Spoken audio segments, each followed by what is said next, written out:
ನನ್ನ ಫ್ರೆಂಡ್ ಒಂದು C program ಕಳಿಸಿ ಅದನ್ನು ಎಕ್ಸ್ಪ್ಲೇನ್ ಮಾಡ್ಲಿಕ್ಕೆ ಹೇಳಿದ್ದ. ಸೊ ಆದಷ್ಟು ಫಾಸ್ಟಾಗಿ ಪ್ರೋಗ್ರಾಮ್ನ ಎಕ್ಸ್ಪ್ಲೇನ್ ಮಾಡ್ತೀನಿ ನೋಡ್ರಿ. ಇಲ್ಲಿ ಹ್ಯಾಶ್ ಇನ್ಕ್ಲೂಡ್ stdio.h ಅಂತ ಇದು ಪ್ರೀ ಪ್ರೊಸೆಸರ್ ಡೈರೆಕ್ಟಿವ್ ನಿಮ್ಗೆ ಆಲ್ರೆಡಿ ಗೊತ್ತದ. ಇಲ್ಲಿ int even underscore odd in the parenthesis int ಅಂತದ. ಇದು ಫಂಕ್ಷನ್ ಪ್ರೋಟೋಟೈಪ್ ಅಥವಾ ಫಂಕ್ಷನ್ ಡಿಕ್ಲರೇಷನ್ ಅಂತ ಕರಿತೀವಿ. ಇಲ್ಲಿ ಮೇನ್ ಫಂಕ್ಷನ್ ಅದ. ಪ್ರೋಗ್ರಾಮ್ ಎಕ್ಸಿಕ್ಯೂಷನ್ ಸ್ಟಾರ್ಟ್ ಆಗೋದು ಮೇನ್ ಫಂಕ್ಷನ್ ಇಂದ. ಇದ್ರೊಳಗೆ ಎರಡು ವೇರಿಯಬಲ್ ಅದ ನೋಡ್ರಿ, ಒಂದು ಎನ್, ಇನ್ನೊಂದು ಫ್ಲಾಗ್.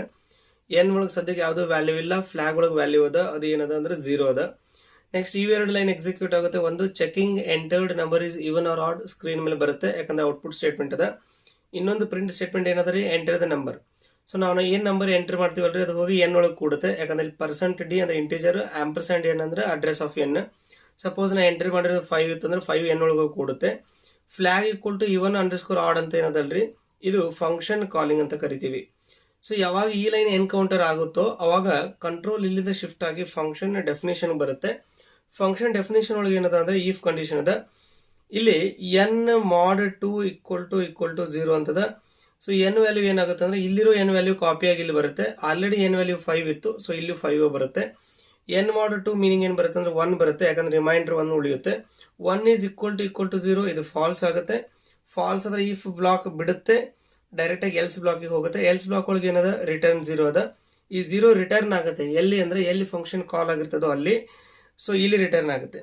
ಸೊ ಈಗ ಏನಾಗುತ್ತೆ ಅಂದ್ರೆ ಪೂರ್ತಿ ಇವನ್ ಅಂಡರ್ಸ್ಕೋರ್ ಆಡ್ ಅಂತ ಏನದಲ್ರಿ, ಇದು ಪೂರ್ತಿ ರಿಪ್ಲೇಸ್ ಆಗಿ ಇದ್ರ ವ್ಯಾಲ್ಯೂ ಏನಾಗುತ್ತೆ ಅಂದ್ರೆ ಇದ್ರ ವ್ಯಾಲ್ಯೂ 0 ಆಗಿ ಕನ್ವರ್ಟ್ ಆಗುತ್ತೆ. ಸೊ ವಾಪಸ್ ಫ್ಲಾಗ್ ಒಳಗೆ 0 ಆಡ್ ಆಗುತ್ತೆ. ಆಲ್ರೆಡಿ 0 ಇತ್ತು, ಮತ್ತೆ 0 ಆಯ್ತು. ಇಫ್ ನೆಕ್ಸ್ಟ್ ಲೈನ್ ಇಫ್ ಅದ, ಇಫ್ ಫ್ಲಾಗ್ ಅಂದ್ರೆ 0 ಈಸ್ = 0 ಏನಾಗುತ್ತೆ, ಟ್ರೂ ಆಗುತ್ತೆ. ಸೊ ಇದು ಟ್ರೂ ಆದ್ರೆ ಈ ಲೈನ್ ಎಕ್ಸಿಕ್ಯೂಟ್ ಆಗುತ್ತೆ, ಏನು, the number is add. Okay, ಇದು 1 ವ್ಯಾಲ್ಯೂ ತಗೊಂಡಾಗ ಆಯ್ತು. ಸೊ ಇನ್ನೊಂದು ಇವನ್ ನಂಬರ್ ತಗೊಂಡಾಗ ನೋಡ್ಬಿಡೋಣ್ರಿ. ಸಪೋಸ್ ಎನ್ ವ್ಯಾಲ್ಯೂ 4 ಅದ ಅನ್ಕೊಡ್ರಿ, ಎನ್ ವ್ಯಾಲ್ಯೂ 4 ಅದ. ಓಕೆ, ಇಲ್ಲಿ ಬರ್ತೀನಿ, ಫ್ಲಾಗ್ = ಇವನ್ ಆಡ್. ಓಕೆ ಅದ, ಇಲ್ಲಿ ಎನ್ ವ್ಯಾಲ್ಯೂ 4 ಅದ. ಸೊ ಕಂಟ್ರೋಲ್ ಶಿಫ್ಟ್ ಆಗಿ ಇಲ್ಲಿಗೆ ಬಂತು, ಎನ್ ವ್ಯಾಲ್ಯೂ ಕಾಪಿ ಆಗಿ 4 ಆಯ್ತು. ಇಫ್ 4 mod 2 = 0, 4 mod 2 ಆನ್ಸರ್ ಏನ್ ಬರುತ್ತೆ, 0 ಬರುತ್ತೆ, ಯಾಕೆ ರಿಮೈಂಡರ್ 0 ಉಳಿತದ. ಈಸ್ = 0 ಟ್ರೂ ಆಗುತ್ತೆ, ಯಾಕಂದ್ರೆ 0 ಮತ್ತೆ ಈ 0 ಎರಡು ಈಕ್ವಲ್ ಅದಾವ್ರಿ. ಸೊ ಇದು ಟ್ರೂ ಆದ್ರೆ ಆಗಲೇ ಇಫ್ ಬ್ಲಾಕ್ ಅನ್ನ ಓಕೆ ಸ್ಕಿಪ್ ಮಾಡಿತ್ತು. ಈಗ ಇಫ್ ಬ್ಲಾಕ್ ಒಳಗೆ ಬರ್ತದ. ಇಲ್ಲಿ ಏನದ ರಿಟರ್ನ್ 1 ಅಂತದ. ಸೊ ರಿಟರ್ನ್ ಎಲ್ಲಿ ಹೋಗುತ್ತೆ, ವಾಪಸ್ ಇಲ್ಲಿಗೆ ಬರುತ್ತೆ. ಸೊ ಈ ಪೂರ್ತಿ ಲೈನ್ ರಿಪ್ಲೇಸ್ ಆಗಿ ಏನಾಗುತ್ತೆ, 1 ಅಂತ ಆಗುತ್ತೆ. 1 ವ್ಯಾಲ್ಯೂ ಕೂಡುತ್ತೆ ಫ್ಲಾಗ್ ಒಳಗೆ. So earlier value of flag 0 ಇತ್ತು, ಈಗ ಏನಾಯ್ತು, 1 ಆಯ್ತು.